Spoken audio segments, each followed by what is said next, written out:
Students, मैं हूं रोहित शर्मा। मैं आज आपको पढ़ाने वाला हूं क्लास 11th का मैथमेटिक्स का सबसे पहला टॉपिक जो कि है सेट्स। जी हां, आज हम लोग पढ़ने वाले हैं सेट्स। काफी इजी होता है ये सेट्स पढ़ना, लेकिन उतना ही इंपॉर्टेंट है। ये मैथ्स के आगे जैसे हम टॉपिक पढ़ते जाएंगे, लीनियर इक्वालिटीज, ट्रिग्नोमेट्रीज, वहां पे बहुत सारे छोटे छोटे जगह पे इसका यूज कर दिया जाता है, इसके सिंबल्स का यूज कर दिया जाता है, जिसे बच्चे समझ नहीं पाते। सर ये क्या लिखा हुआ है, कुछ समझ में नहीं आ रहा है, कुछ नया सा लिख दिया है।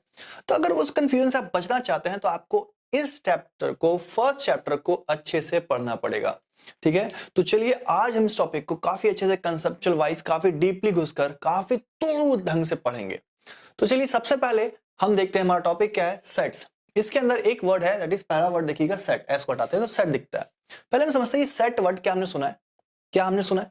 कई बार सुना है यार, कई बार सुना है। आपने अपने मम्मी पापा से, अपने पेरेंट्स से सुना होगा कि आपको वो कहते होंगे, ऐसा प्रलोभन देते होंगे कि बाबू एक काम कर, जब आप 10th में होंगे, है ना, जस्ट आप 10th पास होके आए, तो 10th निकाल ले भैया, 90% है 10th निकाल ले, 95% 10th निकाल ले, लाइफ सेट है। ऐसा प्रलोभन दिया गया होगा आपको, उम्मीद करता हूं।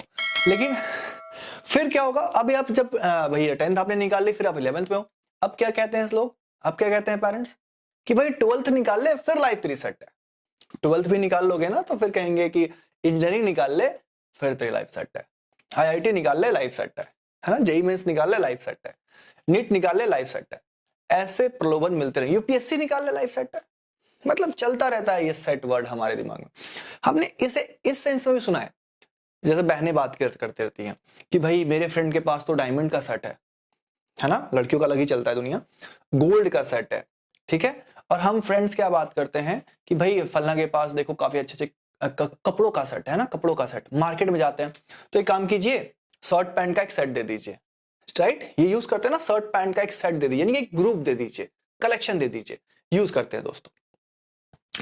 और हम लोग इसे ऐसे भी यूज कर लेते हैं कि भाई स्टूडेंट्स लाइफ में देखे तो आपने कई बार यूज किया होगा, अरे यार उसके पास तो कई गजब गजब धांसू धांसू क्वेश्चंस के सेट बना रखे हैं उसने, काफी अच्छा प्रैक्टिस, इसलिए वो मार्क्स ज्यादा लाता है।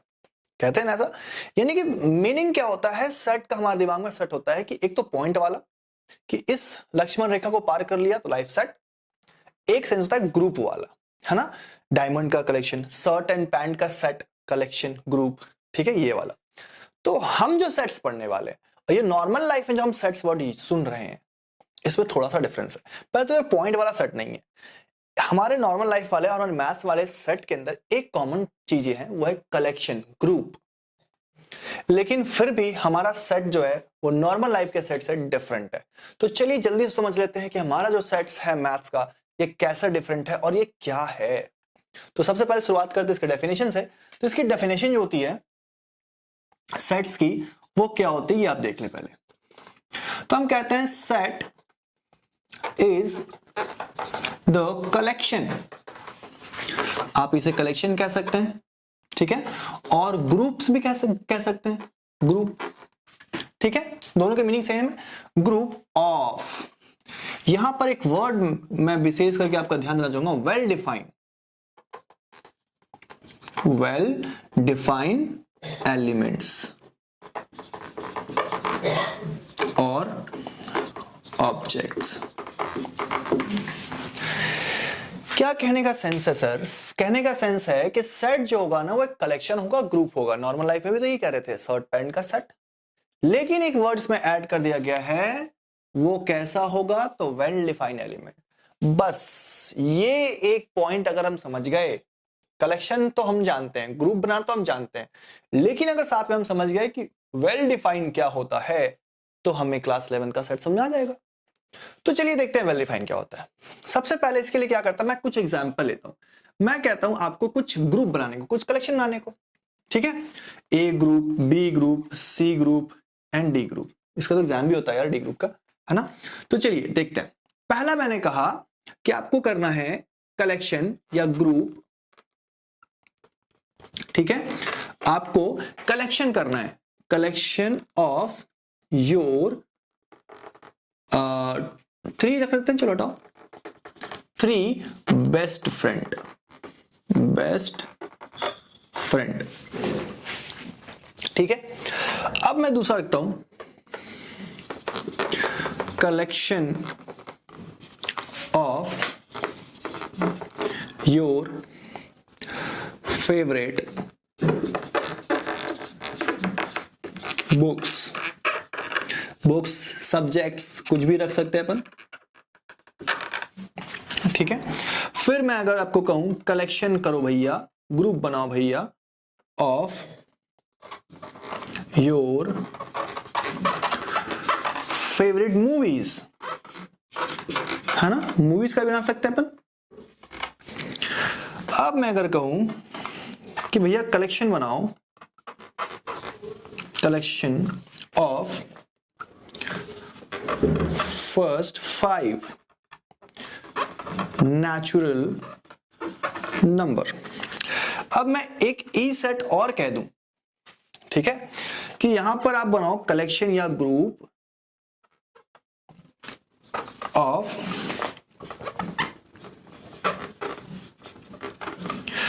इंग्लिश वाउल्स, ठीक है। मैं आपको कह रहा हूं बनाने को। चलिए देखते हैं। तो जाहिर सी बात है इन सब में ग्रुप बनाना है। देख लो इसमें भी क्या करना है, ग्रुप बनाने हमें किसी बेस्ट फ्रेंड, 3 बेस्ट फ्रेंड को चुनना है, उसका ग्रुप बनाना है, नाम लिखना है इन द सेंस। और इसमें क्या करना है, फेवरेट सब्जेक्ट का कलेक्शन करना है। हाँ, हर किसी का होता है ना फेवरेट सब्जेक्ट। और यहां पर क्या करना है, collection of your favourite movies, movies का कलेक्शन करना है। यहां पर क्या करना है, collection of first 5 natural number, first 5 natural number का कलेक्शन कर दो। अब यहां पे कलेक्शन ऑफ इंग्लिश वर्बल्स का कलेक्शन करना है। तो ये सेम क्वेश्चन जो है ना, सपोज मान लो मैंने एक बार राम से पूछा और एक बार घनश्याम से पूछा, ठीक है। एक बार मैंने राम से पूछा, एक बार मैंने घनश्याम से पूछा, ठीक है। तो देखो जो पहला क्वेश्चन है हमारा, collection of your 3 best friend, ठीक है। मैं शॉर्ट फॉर्म में लिखता हूं। सपोज हो सकता है कि ये ए सेट राम ने बनाया, ठीक है, कि मेरे बेस्ट फ्रेंड जो हैं वो हैं, ठीक है, हनुमान, ठीक है, शिव, विष्णु। घनश्याम क्या बनाएगा, घनश्याम बनाएगा, उसका ए सेट क्या होगा, रोहित, है ना, ऋतिक, है ना, कुछ भी हो सकता है। और बता दो कुछ भी, चलो अभिषेक, ठीक है। तो क्या ये जो इसके राम जी के ही हमारे क्या है, राम के हमारे 3 बेस्ट फ्रेंड, ये घनश्याम के 3 बेस्ट फ्रेंड, क्या ये दोनों कलेक्शन सेम है? नहीं। आपके भी बेस्ट फ्रेंड 3 बेस्ट फ्रेंड का नाम पूछूंगा तो क्या सेम होगा? नहीं होगा। मेरे बेस्ट फ्रेंड का नाम नहीं होगा। और चलो यहां तो फिर मान सकते हैं सब सेम हो सकता है। अमेरिका में बैठा किसी बंदे का 3 बेस्ट फ्रेंड का नाम, जब वो बनाएगा इस सेट को तो क्या वही लिखेगा, हनुमान, शिव और विष्णु, या रोहित, ऋतिक और अभिषेक? वो तो कुछ अजीब नाम लिखेगा ना। हाँ, अब चाइनीज से अगर पूछेंगे तो वो क्या लिखेंगे, आंजू, आंजू, झांजू, पता नहीं क्या क्या नाम रख देंगे यार, ठीक है। तो उनका अलग सा नाम आएगा, सेम तो नहीं आएगा। वैसे ही चेक करते हैं यहां पर collection of your favourite subject. चलिए अगर राम जी से पूछा गया तो इनका जो बी सेट आया वो आया, मान लेते हैं हिंदी, मैथ्स, ठीक है, एंड साइंस। क्लियर। अब यही चीज घनश्याम से पूछा गया तो घनश्याम का बी सेट आया हिस्ट्री, ठीक है, हिस्ट्री है, एच फॉर हिस्ट्री, राइट, यहां पे एच फॉर हिंदी, ठीक है, दोनों अलग हैं, हिस्ट्री, पॉलिटिकल, है ना, पॉलिटिकल एंड इकोनॉमिक्स, ठीक है। क्या ये बी सेट सेम है दोनों के? अगर यही चीज हम किसी और से पूछे तो सेम होगा, किसी बच्चे यानी कि एलकेजी यूकेजी के बच्चों से पूछेंगे तो क्या उनका भी यही सेट आएगा? नहीं आएगा। उनका यही कलेक्शन आएगा? नहीं आएगा ये कलेक्शन। यानी दोनों कलेक्शन डिफरेंट होंगे। यानी इस क्वेश्चन में जो कलेक्शन आ रहा है वो पर्सन टू पर्सन वेरी कर सकता है, डिफरेंट हो सकता है, राइट। आपके अकॉर्डिंग आपका फेवरेट सब्जेक्ट्स अलग हो सकता है। आपका हो सकता है कि आपका फेवरेट सब्जेक्ट मैथ्स हो, फिजिक्स हो, केमिस्ट्री हो। क्या इसे सेम है? नहीं, डिफरेंट। चलिए थर्ड क्वेश्चन पूछते हैं। थर्ड क्वेश्चन पूछा गया राम से तो राम ने जवाब दिया collection of your favourite movie. तो सी सेट आ गया, मान लो कुछ भी फेवरेट मूवी मान लिया हमने। एक मान लिया उरी, ठीक है, दूसरा मान लिया हमने महाभारत, है ना, चलो शॉर्ट में लेते हैं महाभारत, और तीसरा मान लेते हैं कुछ भी कोई मिल गया, है ना, उसमें भी रोहित होता है, कोई मिल गया भी रोहित होता है। चलो अब घनश्याम से पूछा गया, घनश्याम ने बोल दिया भाई कैप्टन अमेरिका, ठीक है, कैप्टन अमेरिका। आयरन मैन, ये अलग दुनिया में है। फिर बोल दिया कि हल्क, इसने इस मूवी का नाम ले लिया। क्या ये दोनों का सेम है? ये भी डिफरेंट है, यानी कि ये कलेक्शन तो है, ग्रुप तो है, लेकिन दोनों का डिफरेंट है। अगर किसी तीसरे पर्सन से पूछूंगा तो मे भी डिफरेंट आ जाए, और किसी से पूछूंगा डिफरेंट आ जाए, है ना। चाइनीज से पूछूंगा तो और डिफरेंट आ जाए। ठीक है, तो वैसे ही हम आते हैं डी पे, collection of first 5 natural number. ये मैंने राम जी से पूछा कि भाई collection of first 5 natural number बताओ। क्या बताएंगे वो? 1 2 3 4 5, फर्स्ट 5 यही आएंगे। अब यही चीज घनश्याम से पूछा गया, घनश्याम क्या बोलेगा? 1 2 फर्स्ट 5 नेचुरल नंबर, 3 4 5 पहले 5 नेचुरल नंबर यही होंगे। यही सेम क्वेश्चन मैं अमेरिका में बैठे किसी आदमी से पूछूं कि भाई collection of first 5 natural number, first 5 natural number का ग्रुप बना दो, क्या 1 2 3 4 5 नहीं कहेगा? चाइनीज अनपढ़ से पूछूंगा तो क्या कहेगा? 1 2 3 4 5 नहीं कहेगा। हमारे पाकिस्तानी भाई है ना, जिन्हें कुछ नहीं आता, भाई वो भी बता देंगे कि 1 2 3 4 5 होगा। राइट, तो क्लियर है। अब देखते हैं ये जो हमारा कलेक्शन हुआ, ये दोनों कलेक्शन हमारे क्या हो गए? क्या हो गए? ये दोनों कलेक्शन हमारे सेम हो गए, दोनों कलेक्शन सेम हो गए। यहां तक कि हमने किसी बाहरी कंट्री से लोग से पूछा होता तो उसका भी सेम होता, हमने किसी चचा से पूछा होता तो भी वही बताते, हमने किसी बच्चे से पूछा था तो भी यही बताता। यानी कि किसी से भी ये कलेक्शन करवा लो, ये ग्रुप बनवा लो, सेम ही ग्रुप आएंगे। तो यही तो है भैया वेल डिफाइन होना, यानी कि ऐसा कलेक्शन जिसे पर्सन टू पर्सन पूछा जाए, किसी से भी करवाया जाए तो सेम ही आए, जो कलेक्शन आए वो सेम ही आए, डिफरेंट ना हो। ठीक है, और ऐसे कलेक्शन को कहते हैं वेल डिफाइन। और अगर कोई कलेक्शन, कोई ग्रुप सेम है, चाहे वो किसी से ही पूछो, चाहे वो एलियन से क्यों ना पूछ लो यार, अगर सेम आ रहा है, बदल नहीं रहा है, तो वो कलेक्शन कहलाता है हमारा सेट। क्लियर है? सब सेट हो गया आपका। तो चलिए ये देखते हैं सेट है कि नहीं। कलेक्शन ऑफ इंग्लिश वाउल्स, भाई इंग्लिश में कितने वाउल्स होते हैं? सेमी वाउल्स को हम छोड़ दे रहे हैं, मेन वाउल्स को काउंट कर रहे हैं। तो भाई ये राम जी हमारे क्या बोलेंगे कि ए E I O you. Ghanshyam क्या बोलेंगे? घनश्याम बोलेंगे, घनश्याम भी पढ़े लिखे हैं भाई, तो ए ई आई ओ यू। हमारे चाइनीज पड़ोसी क्या बोलेंगे? वो भी ए E I O you. Alien से पूछूं, अगर उन्हें इंग्लिश आता हो, इंग्लिश के अल्फाबेट पूछूं मैं उनसे, तो वो भी क्या बोलेंगे? ए ई आई ओ यू, है ना। कुछ वैसा ही कोई मिल गया में ओ, तो क्या बोलेंगे वो? ए ई आई ओ यू। एक बच्चे से पूछा जाए कि भाई इंग्लिश अल्फाबेट्स में कितने वाउल्स होते हैं, उसका कलेक्शन करो, तो वो भी क्या कहेगा? ए ई आई ओ यू। यानी हमने पर्सन टू पर्सन पूछा, लेकिन सबका answer same, answer same, answer same मतलब वेल डिफाइंड। वेल डिफाइंड मतलब सेट हो गया। यानी कि अगर कोई वेल डिफाइंड नहीं है तो सेट नहीं है। पर्सन टू पर्सन हमारा कलेक्शन डिफरेंट हो जा रहा है, चेंज हो जा रहा है, तो वो सेट नहीं है। वेल डिफाइंड नहीं है मतलब सेट नहीं है। क्लियर? उम्मीद करता हूं आपको समझ में आ गया सेट होता क्या है। तो कुछ एक दो और एग्जांपल्स से कर लेते हैं, इसके देखते हैं और समझते हैं अच्छे से, फिर आगे बढ़ेंगे। तो मैं एक दो एग्जांपल और आपको यहां पर लिख के देता हूं, और आप इसे एक बार वीडियो को पॉज करके समझेंगे कि ये सेट है या नहीं है। अगर मैं यहां लिखता हूं collection of population of your country,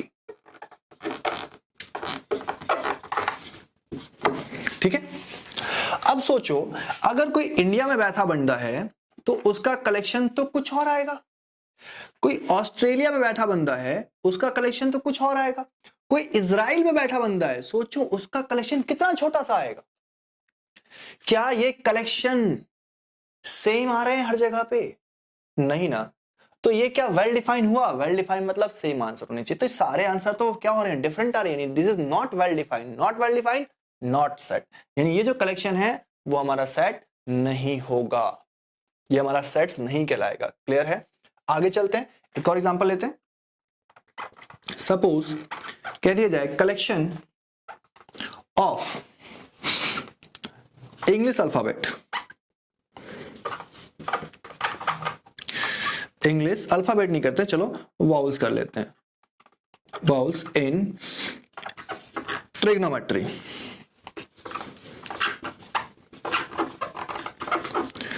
trigonometry. चलिए अब बताइए कि अगर मैं अपने आप से ये क्वेश्चन पूछता हूं, रोहित से ये क्वेश्चन पूछता हूं, तो वो भाई इसके अंदर ट्रिग्नोमेट्री के अंदर कौन कौन से वाउल्स वो बताएगा। एक तो आई आ गया, है ना, ठीक है। दूसरा क्या आ गया, ओ आ गया। तो वाउल्स ओ ओ मतलब एक ही वाउल है ना भाई, ओ ही तो है। दो बार क्यों लिखूं मैं ओ ओ, ओ ही तो आ रहा है ना वाउल्स। वाउल्स कौन सा है, वो ओ है। फिर उसके बाद और कोई आ रहा है तो सर ई आ रहा है, राइट। तो रोहित ने ये बनाया। अब चलो अगर मैं ये सोहित से पूछूं तो वो क्या बनाएगा, वही बनाएगा, आई एक वोवेल आया, फिर ओ और फिर ई। अब मैं किसे इसे इसे इसे किसी चाइनीज से पूछूं तो वो भी क्या बनाएगा, आई ओ ई। क्या पर्सन टू पर्सन अगर ये कहीं पे भी ये क्वेश्चन पूछा जाए इसके अंदर वाउल्स निकालने के लिए, तो क्या सेम आएगा, हाँ जी सेम आएगा। यानी ये सेम आया मतलब वेल डिफाइन हो गया। वेल डिफाइन हो गया मतलब ये जो कलेक्शन है it is a set. Clear है। तो आप अब ऐसे सोच सकते हैं कि अगर कहीं पे भी कोई भी क्वेश्चन पूछा गया कि ये सेट है कि नहीं है, तो अपने दिमाग में ये आइडिया लगाएंगे कि अगर इस क्वेश्चन को मैं अमेरिका में पूछूं, इंडिया में पूछूं, चाइना में पूछूं, पाकिस्तान में पूछूं, इजराइल में पूछूं, लंदन में पूछूं, कहीं भी पूछूं और इसका आंसर अगर सेम आ रहा है तो ये सेट है, ये वेल डिफाइन है यानी सेट है। और अगर इसका आंसर चेंज हो सकता है तो ये सेट नहीं। जैसे कि कलेक्शंस ऑफ स्टार्स, स्टार्स मान लो हम इंडिया में बैठे तो हमें कुछ स्टार्स दिख रहे हैं तो हम उनका कलेक्शन बनाएंगे, है ना, कुछ नाम रख देंगे फलना फलना। अब जो अमेरिका में बैठा है उसे वो जब कलेक्शन बनाएगा स्टार दिखेगा तो क्या उसे सेम स्टार दिखेगा जो हमें दिख रहा है। कैसे पॉसिबल है यार, हम दोनों डिफरेंट साइड्स बैठे होते हैं। तो पॉसिबिलिटीज है कि कलेक्शन ये दूसरा डिफरेंट डिफरेंट आए, तो इसलिए हम क्या कहेंगे, ये वेल डिफाइंड नहीं है तो ये सेट नहीं है। यानी कि सेम आंसर आना बहुत इंपॉर्टेंट है। तो चलिए मोटा मोटी आपको आइडिया हो गया है कि सेट क्या होता है। हम आगे बढ़ते हैं कि सेट दिखता कैसा है, इसके अंदर क्या क्या चीजें करनी है। तो चलिए आगे बढ़ते हैं जल्दी से और सीखते हैं और अच्छे से। तो अब हम सीखने वाले हैं कि सेट मोटा मोटी हमें दिखेगा कैसे और इसके अंदर चीजें क्या क्या होती हैं। तो जैसा कि आपको दिख रहा है, मैंने जैसे आपको कहा कि सेट, क्या कहा मैंने कि सेट बनाने हैं, और मैंने यहां पर कुछ ऐसे करके चीजें लिख दी, यानी कुछ ब्रैकेट सा यूज किया और कुछ ए सा लिखा आगे में और यूज कर दिया। तो एक बार समझते हैं ये है क्या। जी हाँ, ये सेट तो मैंने लिखा था, जैसे कि ये हमारा सेट था, क्या था भाई, ए ई आई ओ यू, ये हमारा सेट था। तो सेट जब भी लिखा हुआ दिखेगा तो कुछ ऐसा दिखेगा लिखा हुआ, या एक और तरीका होता है, अभी हम देखेंगे, है ना। ये इसे ये जो सेट रिप्रेजेंट किया गया इसे एक तरीका कहते हैं हम सेट बिल्डर रोस्टर फॉर्म, और एक और तरीका हम देखेंगे इसे हम कहेंगे सेट बिल्डर फॉर्म। तो पहले मोटा मोटी समझते हैं ये है क्या। ठीक है, ये एक सेट है जिसका सेट का ये जो लिखा हुआ ना कैपिटल लेटर में, इसे हम कहते हैं नोटेशन या नेम ऑफ सेट। क्या कहते हैं, नोटेशन या name of set. Notation of set भी कह सकते हैं इसे आप। ध्यान रखें कि जब भी हम नेम ऑफ सेट यानी नोटेशन ऑफ सेट करेंगे तो उसे कैपिटल लेटर में ही लिखेंगे। तो कैपिटल अल्फाबेट हमने कर दिया। अब इसका भी कुछ मीनिंग होता है, मैं बताऊंगा, सब कुछ बताऊंगा कि भाई इक्वल को हम क्या पढ़ते हैं, इस ब्रैकेट को हम क्या पढ़ते हैं, जो कर्ली ब्रैकेट है इसे भी कुछ कहा जाता है। जैसे मैं थोड़ा सा भी बताता हूं, हालांकि हम सेट बिल्डर फॉर्म में से डिटेल में समझेंगे। इसे हम कहते हैं ए, नेम ऑफ सेट, तो इसे पढ़ते हैं ए। इसे हम पढ़ते हैं इज द, इज क्या पढ़ते हैं इक्वल को, इज। इसे हम पढ़ते हैं set of, set of, set of क्या पढ़ते हैं इसे हम, सेट ऑफ। ब्रेसेस को क्या पढ़ते हैं हम, सेट ऑफ। तो A is the set of A E I O U, A is the set of A E I O U. D is the set of 1 2 3 4 5। Clear है। तो वो बाद में सिखाया जाए आपको, अभी देख लेते हैं। इसे हम कहते हैं नोटेशन ऑफ सेट, ये हमारा ब्रेसेस हो गया। और इसके अंदर जो चीजें लिखी है ना, यानी ब्रैकेट के अंदर जो चीजें लिखी हैं, इसे हम कहते हैं एलिमेंट्स। क्या कहते हैं इसे हम, एलिमेंट्स, या तो फिर मेंबर्स, मेंबर्स ऑफ सेट्स। क्या है ये, सेट के, अगर एक सेट है तो सेट का मेंबर है ये, यानी अंदर जो भी चीज लिखा रहेगा वो एलिमेंट्स ऑफ सेट या मेंबर ऑफ सेट कहलाएंगे। क्लियर है, इतनी बात क्लियर है। तो चले आगे हम, तो चलिए अब देखते हैं रिप्रेजेंटेशन ऑफ सेट। क्या देखेंगे अब अपन, रिप्रेजेंटेशन ऑफ सेट। हमने अब तक क्या कर लिया, हमने पढ़ लिया कि सेट क्या होता है भैया, वेल डिफाइंड कलेक्शन होता है। अब वेल डिफाइंड कलेक्शन कैसे पकड़ना है भैया, हमने कुछ एग्जांपल्स कर लिए, है ना। अब हमने देख लिया कि कोई सेट होता है अगर लिखा हुआ इस फॉर्मेट में तो इसे हम सेट कहते हैं, जिसमें जो ये आगे कैपिटल अल्फाबेट लिखा हुआ है इसे हम नोटेशन या नेम ऑफ सेट कहते हैं। और अंदर जो चीजें लिखी हैं these are elements, these are called elements, elements of set. ठीक है, मोटा मोटी आइडिया हो गया। अब पढ़ना है हमें रिप्रेजेंटेशन। क्या पढ़ना है? किसी सेट को रिप्रेजेंट कैसे करते हैं, लिखते कैसे हैं। तो बेसिकली किसी सेट्स को लिखने का दो मोटा मोटी तरीका होता है हमारे पास। एक को हम कहते हैं रोस्टर फॉर्म, एक को हम कहते हैं रोस्टर फॉर्म, और दूसरे को हम कहते हैं सेट बिल्डर फॉर्म, है ना, सेट बिल्डर फॉर्म। ठीक है, रोस्टर फॉर्म को और भी एक नाम से आता है जिसे हम कहते हैं टेबुलर फॉर्म। ठीक है, इससे एक और नाम जाता है जिसे हम कहते हैं रूल फॉर्म। ठीक है, इस नाम से। लेकिन बेसिक जो फेमस होते हैं ना, वो ये नाम काफी फेमस है ना। जैसे लोगों के 2-3 नाम होते हैं, उसमें से एक फेमस नाम होता है। तो ये जो है रोस्टर फॉर्म और सेट बिल्डर फॉर्म, ये बेसिकली हर बुक्स में ये लिखा होता है, इसलिए हम फेमस कहते हैं। यानी हर बुक्स में ये वर्ड आपको लिखा हुआ मिल जाएगा। तो चलिए जल्दी से देखते हैं ये रोस्टर फॉर्म क्या होता है, सेट बिल्डर फॉर्म क्या होता है। देख के आपको मोटा मोटी आइडिया हो जाएगा होता क्या है, फिर लिखते कैसे हैं पढ़ेंगे हम। तो सबसे पहले देखते हैं होता कैसे है। अगर कहीं पर लिखा हुआ है कोई सेट, इस जस्ट ऐसे में लिखा था AEIOU, ठीक है, ये आपको कोई ऐसे लिखा हुआ है A 1 2 3 4 5, हमने लिखा था ना फर्स्ट 5 नेचुरल नंबर। तो अगर आपने अपने कलेक्शन को डायरेक्ट आंसर, है ना, डायरेक्ट आंसर, मैंने कहा फर्स्ट 5 नेचुरल नंबर, आपने डायरेक्ट कुछ नाम लिखा और यहां पर डायरेक्ट एलिमेंट डाल दिए 1 2 3 4 5, डायरेक्ट आंसर लिख दिया, आंसर के फॉर्म, तो उसे हम कहते हैं सेट रोस्टर फॉर्म। क्या कहते हैं उसे हम? Roster form. ठीक, इसका नाम कुछ अलग दे देते हैं, है ना, अलग सेट है।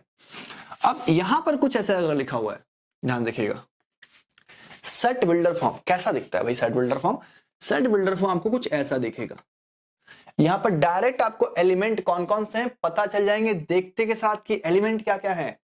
यहां देखिए क्या होगा,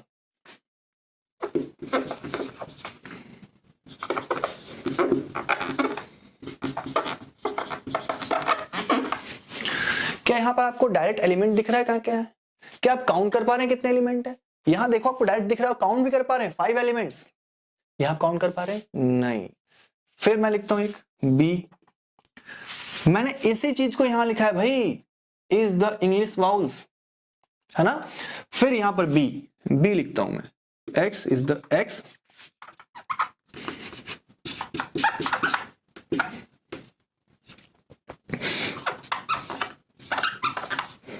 कुछ ऐसा। ये क्या लिखा है भाई? कुछ समझ में आ रहा है? सिंबल में लिख दिया गया है। तो ऐसे चीजें जब सिंबल्स में लिखी हो, आप वहां पर डायरेक्ट कौन कौन से एलिमेंट इसके अंदर आएंगे ये आप नहीं पता लगा पा रहे हो, तो ऐसे फॉर्म अगर लिखे हुए कहीं पे, तो इसे हम कहते हैं सेट बिल्डर फॉर्म। अगर इस फॉर्म में कहीं डायरेक्ट एलिमेंट्स लिखा हुआ है, आप एलिमेंट को पहचान पा रहे हैं कि इसके अंदर कौन कौन से एलिमेंट हैं, कौन कौन से मिलाई कर रहे हैं और काउंट भी कर पा रहे हैं, तो इसे हम कहते हैं रोस्टर फॉर्म। ठीक है, समझ में आ गया आपको रोस्टर फॉर्म कैसा दिखेगा, है ना। अगर मैं कहीं पर ऐसा लिख दूं, ठीक है, 2, 3, 4, तो आप बेसिकली बता सकते हैं ये रोस्टर फॉर्म है। अगर मैं किस तरह से यहां पर लिख दूं x,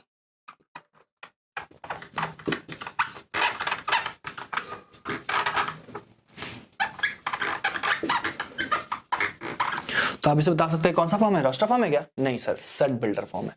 क्लियर है? आपको मोटा मोटी आइडिया हो गया सेट बिल्डर फॉर्म क्या है। अब समझना है हमें कि भैया रोस्टर फॉर्म कैसे लिखते हैं और सेट बिल्डर फॉर्म कैसे लिखते हैं। तो इसीलिए हमें पढ़ना होगा एक टॉपिक, दैट इज टूल्स, यानी कि औजार।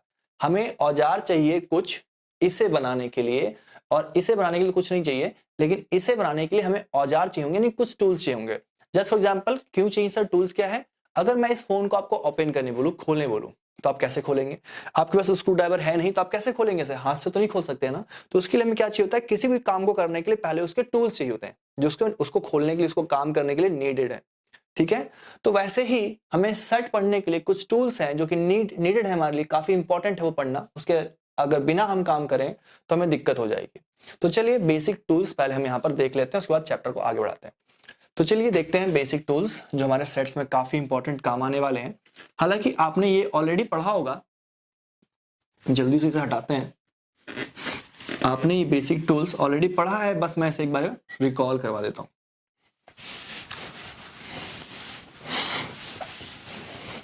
चलिए, देखिए बेसिक टूल्स में मोटा मोटी आपको आइडिया होना चाहिए जो ऑलरेडी नोन सेट है हमारे पास। क्या बात कर रहे हो सर, सेट तो मैंने पहली बार सुना था। नहीं, आपने सेट ऑलरेडी बनाया है। अगर मैं लिखूं नेचुरल नंबर, नेचुरल जिसे आप कैपिटल एन से क्या करते हैं, डिनोट करते हैं, वो भी एक सेट था। चेक करो 1, 2, 3, 4, 5, dot dot dot.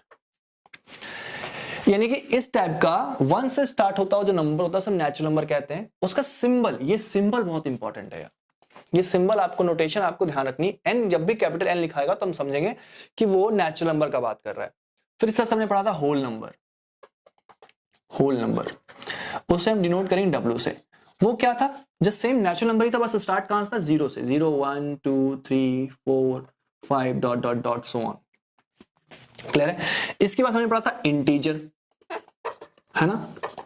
Integers, integers को हम कैसे डिनोट करते हैं, जेड से। कई बुक में से आई से डिनोट कर दिया जाता है ना। दोनों सिंबल ध्यान रखो भाई, ठीक है। कई बुक्स में से आई से डिनोट कर दिया जाता है ना, लेकिन फेमस जो है वो जेड ही है। इसे क्या कहते हैं, सेम चीज होगा, है ना। ऐसा ही नंबर बस नेगेटिव पॉजिटिव नंबर हो जाते हैं। -2, -3, -2, -1, 0, 1, 2, 3, 4, 5 सो ऑन। ठीक है, ठीक है। ये सिंबल बहुत इंपॉर्टेंट है, ध्यान रखिएगा। फिर इसके बाद आता है हमारा कई नंबर, जैसे कि हम कहते हैं भाई even number. Even number, even number को हम डिनोट करते हैं ई से। ठीक है, होता क्या ये, क्या होता है भाई, तो -8, -6। इवन नंबर 2 से कटने वाले नेगेटिव भी हो सकते हैं भाई, -4, -2, 0, 2, 4, 6 सो ऑन। ऑड नंबर्स भी हो सकते हैं, इसे हम रिप्रेजेंट करते हैं ओ से। ये होता क्या है भाई, तो -3, -1, 1, 3, है ना, 5 एंड सो ऑन, है ना। ऑड नंबर सभी लोग जानते हैं ऑड नंबर क्या होता है ना। टाइम पास करने से फायदा नहीं, हम जल्दी आगे बढ़ते हैं। बस मेरे लिए हमको ये सिंबल जानना है, भाई सिंबल इसे लिखते कैसे हैं। ऑड नंबर ओ से रिप्रेजेंट किया जाता है, कैपिटल ओ। ठीक है, इसके बाद क्या होता है, rational number. Rational number, rational number क्या होता है, जो p बाई क्यू के फॉर्म में हो। p बाई क्यू के फॉर्म में हो, where q not equal to 0। नीचे वाला 0 नहीं होना चाहिए। क्यों भाई, something upon 0 is not define हो जाएगा ना भाई, डिफाइन ही नहीं होगा, है ना, डिफाइन ही नहीं होगा। तो इसलिए इस फॉर्म में एग्जाम्पल के लिए 1/2, 3/4, 2 भी एक क्या है, 2 भी क्या है, 2 भी एक रैशनल नंबर है, 2/1 लिख सकते हैं, है ना, -3, है ना, सो ऑन। फिर क्या पढ़ा था हमने, इरेशनल।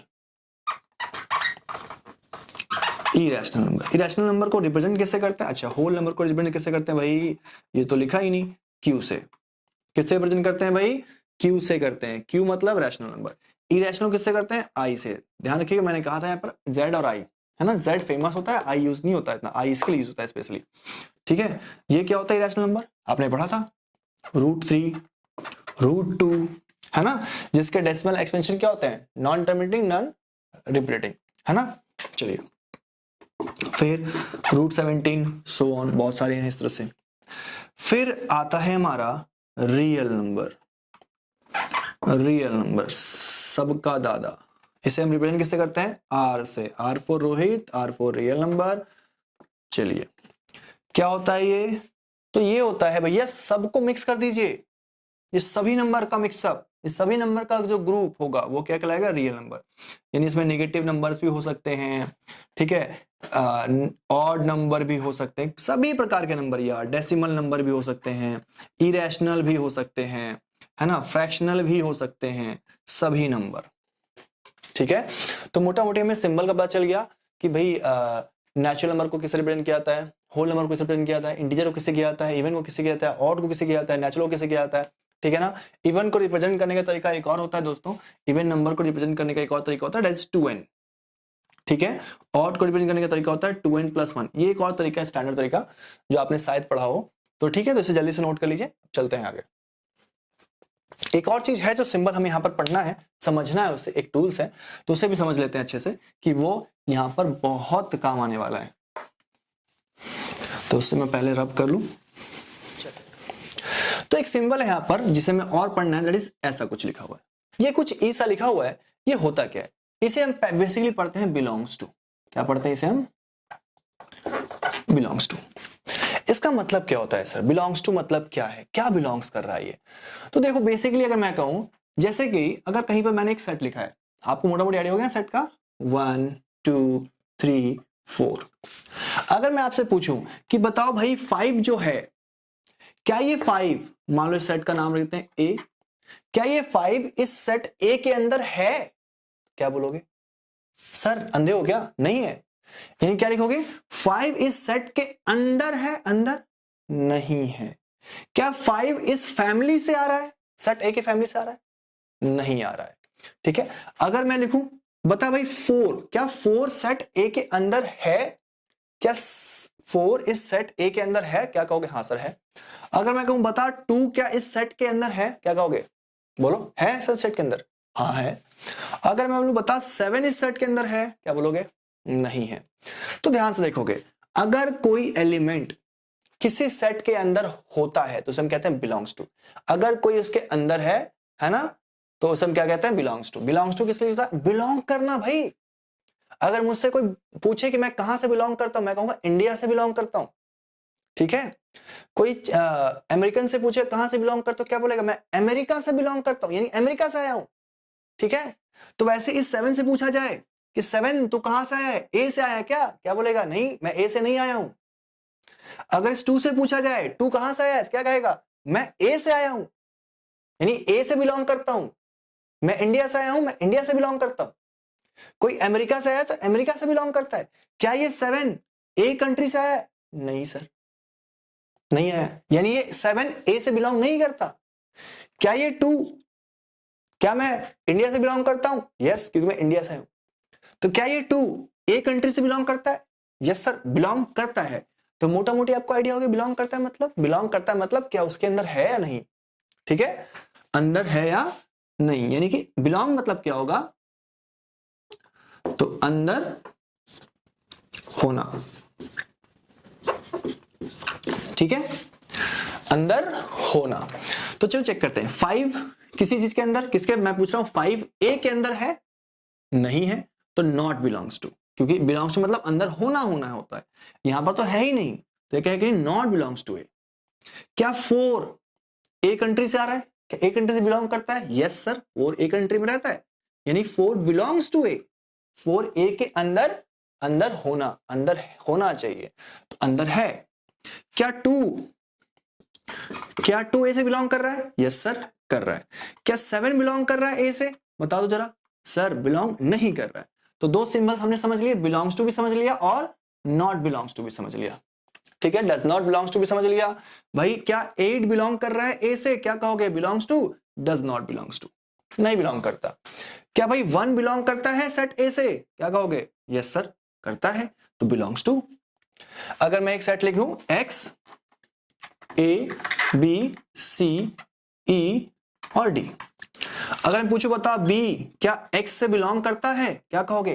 क्या बी एक्स से आ रहा है? एक्स कंट्री में रहा है? हाँ सर, बिलोंग करता है, तो बिलोंग्स टू रख देंगे। अगर मैं पूछूं बता भाई एफ बिलोंग करता है एक्स से, तो क्या कहोगे भाई? नहीं करता सर।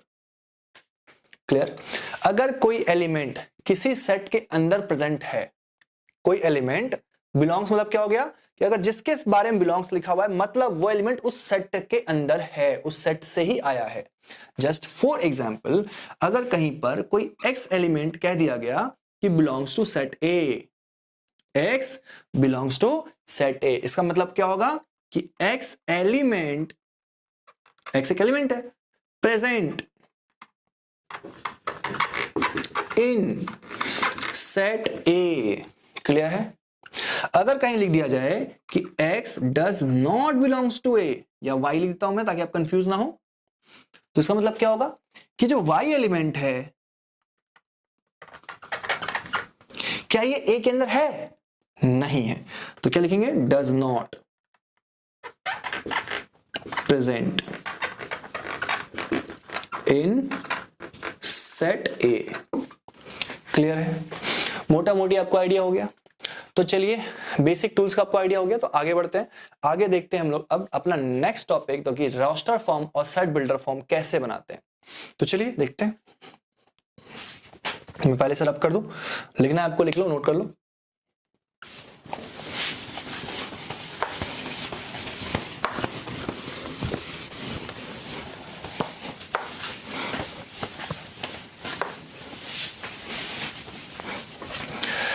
चलिए, तो अब हम सीखेंगे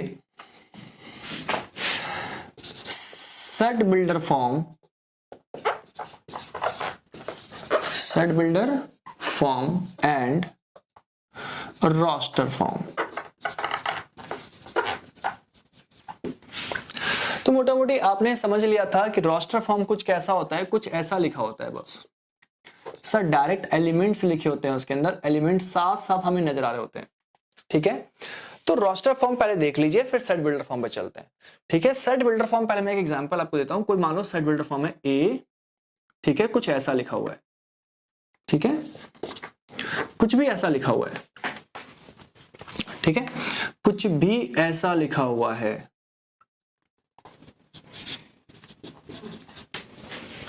ठीक है, आपको पता है ना इस तरह से लिखा हुआ डायरेक्ट एलिमेंट, तो रोस्टर फॉर्म अच्छे से आप जानते हैं। और इस तरह से लिखा हुआ है तो सेट बिल्डर फॉर्म, ठीक है। बनाते कैसे हैं सर, पहले पढ़ना सीख लीजिए फिर बनाना सीख लेंगे। इसे हम क्या कहते हैं सर, आपने बताया था नेम ऑफ सेट। इस इक्वल को क्या पढ़ते हैं वो भी लिख लीजिए, इस पढ़ते हैं सर। इसे ब्रैकेट को क्या पढ़ते हैं, ब्रेसेस को, सेट ऑफ, सेट ऑफ। ये x क्या होता है सर, तो x तो कहते हैं लेकिन रिप्रेजेंट किसे करता है, ये एलिमेंट्स को। किसको रिप्रेजेंट करता है, ये एलिमेंट्स को, एक को नहीं सभी को। तो ये भी फिर से एलिमेंट आ गया, ठीक है, समझ आ गया। अब इतनी बातें यहां पर ध्यान रखनी है। अब पढ़ते कैसे हैं, तो ऐसे पढ़ते हैं, A is the set of x। अब ये क्या है सर, इसे पढ़ते हैं हम सच दैट, भाई a is the set of x, a x का सेट है। तो पूछोगे ना सर कैसा x का, तो सच दैट, ऐसा आगे लिखा होता है इसके बारे में, बायोग्राफी। ठीक है, तो समझ में आ गई आपको कि a is the set of x, a x का सेट है, x का सेट है। तो सर x कैसा x का, तो वो बताना पड़ेगा। तो यहां पर पूरी डिस्क्रिप्शन लिखी होती है कि भाई कैसा x है। ठीक है, तो चलिए इसको जल्दी से नोट कर लीजिए, फिर हम आगे बढ़ते हैं और देखते हैं कैसे सेट बिल्डर फॉर्म बनाना है। मेनली रोस्टर फॉर्म बनाना काफी आसान होता है दोस्तों, तो बनाना हमें क्या है, सेट बिल्डर फॉर्म कैसे बनाना है। तो चलिए इसे आपने लिख लिया होगा, तो मैं इसे सबसे पहले रब कर दूं और सबसे पहले समझते हैं, ध्यान से देखिएगा। हमने देखा यहां पर कि कोई जो सेट बिल्डर फॉर्म बनाते हैं उसके अंदर x लिखते हैं इस तरह से, ठीक है, और इधर कुछ भी है मैं बताऊंगा भी क्या है। ठीक है, इस तरह से हम क्या करते हैं, यहां पे x लिखते हैं। तो ध्यान रहे ये जो x करता है, रिप्रेजेंट करता है, ये किसको रिप्रेजेंट करता है, x इज रिप्रेजेंटिंग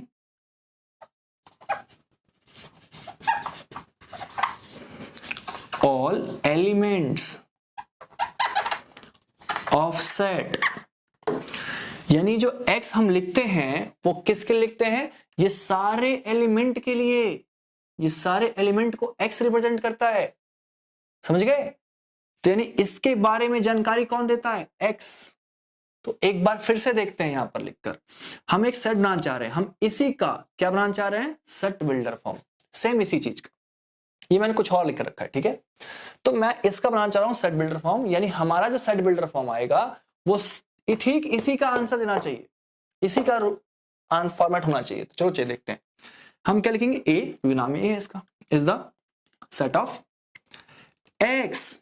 भाई एलिमेंट है ना, एलिमेंट को रिप्रेजेंट कौन करेगा, भाई ए के अंदर क्या आ रहे हैं, एलिमेंट आ रहे हैं, एलिमेंट को रिप्रेजेंट कौन करता है, एक्स रिप्रेजेंट करता है। तो A is the set of x such that कि x क्या होंगे, x सारे ही के सारे नेचुरल नंबर होंगे। चेक कर लो, हमने जानकारी दे दिया आपको। यहां पर इतने डिटेल लिख देने हैं कि अगर कोई सेट बिल्डर फॉर्म को सॉल्व करे तो उसका आंसर सिर्फ यही आए। ठीक है, आपको इतने यहां पर जानकारियां दे देनी है बस। आप उसे लैंग्वेज में लिख सकते हैं, आप उसे इस तरह से सिंबल्स में लिख सकते हैं, ठीक है। आप चाहे तो इंग्लिश लैंग्वेज में लिख लीजिए, कोई फर्क नहीं पड़ता, ठीक है, जैसे चाहे वैसे लिख सकते हैं। तो x is the set of, यानी x इक्वल ब्रेसेस कर दिया, यहां पर एलिमेंट डालने होते हैं अंदर में, तो एलिमेंट क्या होते हैं सेट बिल्डर फॉर्म में, सेट बिल्डर फॉर्म में एलिमेंट क्या कहलाता है, x, a, y, कुछ भी एक वेरिएबल लिख दो। तो a is the set of x। अब यहां लिखना होगा x कैसा x है भैया, तो सभी क्या है, सभी क्या है, नेचुरल नंबर। तो x belongs to natural number. मान लो सभी क्या होते हैं 2 4 6 8 इवन नंबर होते हैं, तो क्या लिखते हैं यहाँ पर x belongs to even number e या 2n। अगर यहाँ पे ऑड नंबर लिखा होता तो क्या लिखते हैं x belongs to odd number o या 2n+1। अगर यहाँ पे इंटीजर्स होते तो यहाँ पे क्या लिखता मैं इंटीजर्स। अब देखो यहां तक तो हम पहुंच गए कॉमा। अब x क्या है नेचुरल नंबर है। अरे भाई नेचुरल नंबर तो 1 2 3 4 5 6 7 8 9 10 11 12 इस तरह से इन्फिनिटी तक हो सकता है, इनफाइनाइट एलिमेंट हो सकता है। लेकिन क्या इनफाइनाइट एलिमेंट है? नहीं सर, 5 ही तक लिया गया। मैंने क्या कहा था आपको इतनी जानकारियां यहां पर लिख देनी है कि अगर कोई उसको इस सेट बिल्डर फॉर्म को सॉल्व करे तो उसका आंसर सेम यही है।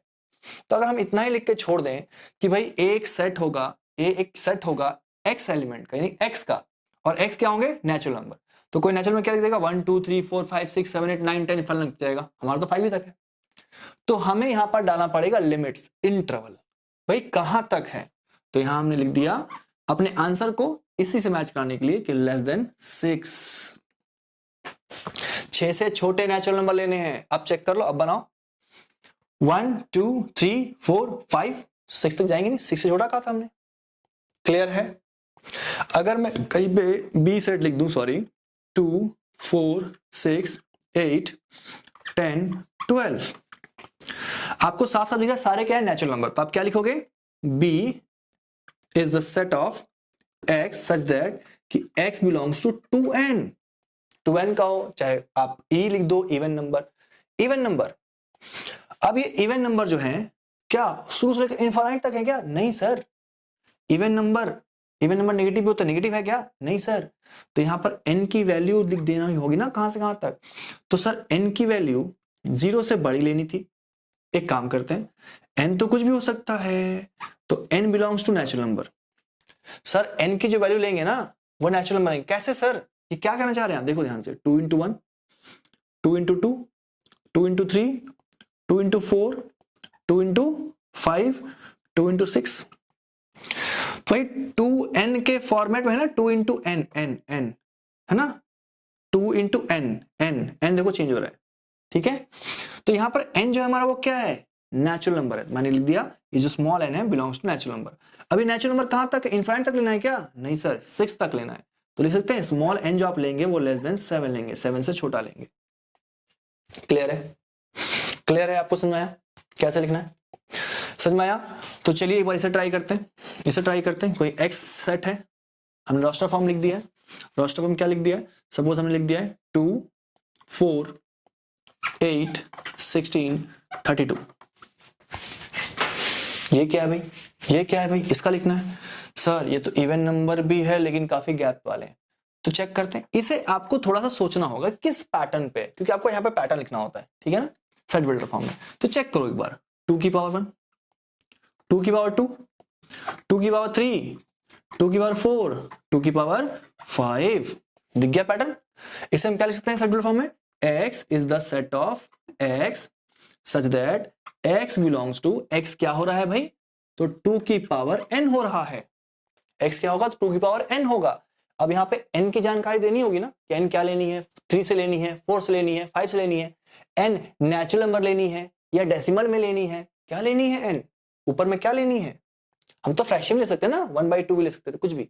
तो बताना पड़ेगा यहाँ पे, क्या कहा था मैंने, इतनी डिटेल दे दो कि हमारा आंसर यही है।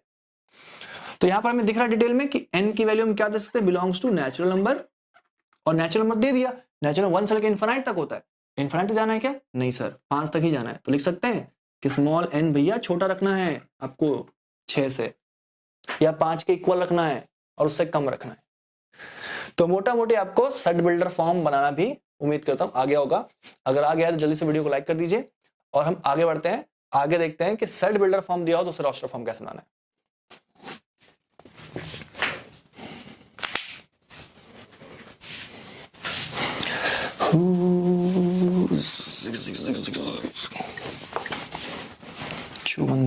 छुमंतर। चलिए एक आधा एग्जांपल देखते हैं भाई जल्दी से। एक सेट A है, कुछ ऐसा है कि x such that x belongs to 2n+1, n belongs to W and N is less than 7। चलिए ये किस फॉर्म में लिखा हुआ है, साफ साफ दिख रहा है हमें, it is in set builder form. Set builder form हमें तो बताइए जरा, ऑलरेडी ये सेट बिल्डर फॉर्म में है तो सेट बिल्डर फॉर्म बनाएंगे क्या? पागल कुत्ते ने तो नहीं काटा हमें, तो हम किस बनाएंगे? रोस्टर फॉर्म में। किस बनाएंगे? रोस्टर फॉर्म में। चलो बनाते हैं रोस्टर फॉर्म में। रोस्टर फॉर्म में क्या करते हैं? Direct element. डायरेक्ट एलिमेंट लिखिए सर। अरे भाई डायरेक्ट एलिमेंट तो तभी लिखेंगे ना जब इसे पढ़ के समझेंगे कि लिखना क्या है। तो एक बार इसे पढ़ते समझते क्या लिखते हैं। सर आपने पढ़ा था, ये कहते हैं A is the set of, a set होगा एक्स एलिमेंट का, यानी एलिमेंट्स का। कौन सा एलिमेंट्स? तो किस रूप में होंगे वे? 2n+1। 2n+1 क्या होता है ये? इवन ऑड, क्या? Odd number. अब यहां पे 2n में n क्या है? n है होल नंबर। क्या है? Whole number. अब सर होल नंबर तो 0 से स्टार्ट होता है। कहां स्टार्ट होता है? 0 से स्टार्ट होता है। चलो भैया, तो यहां पर 0 से स्टार्ट करना है। हाँ सर 0 से स्टार्ट करना है। 0 से स्टार्ट करके कहां तक ले जाना है? सर 7 से कम तक। तो चलो सोच के देखो, 0 से स्टार्ट करो, 0 × 2 + 1 तो 1 आ जाएगा। फिर 1 पुट करेंगे तो 1 × 2 2, 2 + 1 3 आ जाएगा। फिर हम पुट करेंगे क्या? 2 पुट करेंगे, 2 × 2 = 4, 4 + 1 5 आ जाएगा। फिर हम पुट करेंगे 7 तक पुट करना है, 7 से कम। फिर क्या पुट करेंगे हम इसके अंदर? बोलो जल्दी से बोलो। 3 पुट करेंगे, 6 + 1 7 आ जाएगा। फिर 4 पुट करेंगे, 4 × 2 8, 8 + 1 9 आ जाएगा। फिर 6 पुट करेंगे, 6 कर सकते हैं?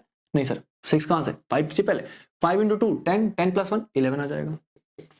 फिर 6 पुट करेंगे, कितना आ जाएगा? 13 आ जाएगा।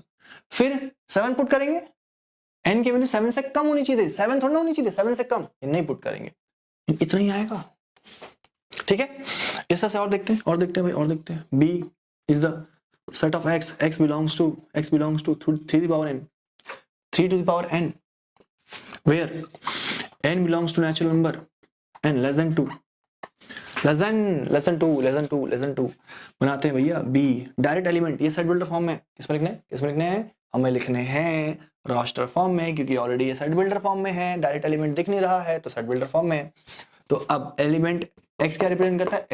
एलिमेंट किस रूप में होंगे? 3 की पावर n के रूप में, यानी 3 की पावर n देनी है। n क्या देनी है? नेचुरल नंबर, यानी नेचुरल नंबर रखनी है। यहाँ पर कहां तक रखनी है नेचुरल नंबर? Less than 2। भाई नेचुरल नंबर स्टार्ट ही 1 से होता है, तो 1 2 लेना ही नहीं है, 2 से कम यानी 1 ही ले सकते हैं। 3 की पावर 1 यानी 3। एक एलिमेंट भी हो सकते हैं। चलिए आगे चलते हैं। सी x is the set of x belongs to natural number, natural number is less than 1। क्या कह रहा है कि C जो होगा वो सेट होगा एलिमेंट का, ऐसा एलिमेंट जो x क्या हो उसके अंदर सारे नेचुरल नंबर, और नेचुरल नंबर कैसे होने चाहिए? Less than 1। अब बताइए भैया 1 से छोटा नेचुरल नंबर, अरे नेचुरल नंबर स्टार्ट ही 1 से होता है, छोटा क्या होगा? छोटा कुछ नहीं होगा, यानी खाली रह गया हमारा, कुछ भी एलिमेंट ही नहीं है। ऐसा सेट भी हो सकता है क्या सर? हाँ ऐसा भी हो सकता है। ठीक है, समझ में आ गया? खाली सेट भी हो सकता है, हम इसे पढ़ेंगे टाइप्स ऑफ सेट के अंदर, इसे हम एम्प्टी सेट कहते हैं। ठीक है, तो ऐसा सेट भी हो सकता है। तो चलो मोटा मोटी आपको आइडिया हो गया set builder form, raster form कैसे लिखते हैं। सिंबल्स थोड़े से अच्छे से पता होने चाहिए आपको कि सिंबल्स इसमें जो यूज कर रहे हैं यहाँ पर हम लोग सिंबल्स, ये आपको पता होना चाहिए। हालांकि मैंने सिंबल्स आपको लिखवा दिया है। तो चलो मोटा मोटी आपको जो हमारा फर्स्ट एक्सरसाइज होता है एनसीईआरटी का और आरडी का, वो आपको इजीली क्रैक करने में आसानी होगी इतना पढ़ने से। तो अब हमारा जो नेक्स्ट टॉपिक होगा वो होगा टाइप्स ऑफ सेट। अब हम मिलेंगे किसमें? टाइप्स ऑफ सेट पढ़ेंगे नेक्स्ट टॉपिक में। तो चलिए जल्दी से लिख लीजिए, फिर हम पढ़ेंगे नेक्स्ट में टाइप्स ऑफ सेट। जल्दी से एक्सरसाइज पहले आप क्रैक कर लीजिएगा। मुझे उम्मीद है कि आप सारा एक्सरसाइज बना लेंगे। हालांकि मैं एक्सरसाइज का सॉल्यूशन का वीडियो डाल दूंगा आपको बहुत जल्द, तो आप इसे देख लें, समझ लें पूरे अच्छे से वीडियो को, एक्सरसाइज करें, उसके बाद फिर आप आगे देखेंगे टाइप्स ऑफ सेट्स। ठीक है, चलिए।